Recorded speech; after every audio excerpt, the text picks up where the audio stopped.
dev. And it's so funny, I actually found this guy on Reddit.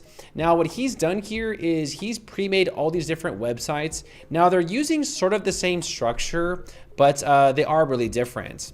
Now here you can see that they have a bunch of different websites, and if you want to go ahead and use any of these templates, all you have to do is just go ahead and select the template that you want. For example, over here, I think I selected this one. You'll just click on get prompts, copy prompts, okay? And then you'll head over to Claude. And if you wanna use that same exact template, all you gotta do is right click, paste it, and then it'll now generate that entire website. And just like that, it now created this really cool looking AI website. So here I'll go ahead and expand it.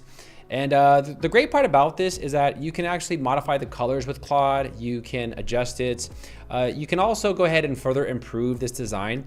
Now, this is only a one-page website, and that's kind of a problem, right? Now, what we can do is we can actually use Claude to create multiple pages based off this specific design. So next I'll type in this command. So next, create pages for each page and a contact form for this website using the same exact style. Now the beauty of this is, although this is a one-page website, you can actually generate multiple pages based off this specific design. So let's go ahead and see what this does for us. All right, and after waiting a few seconds, going over here to services, there we go. We now have our services page. So here we go, we have a services page.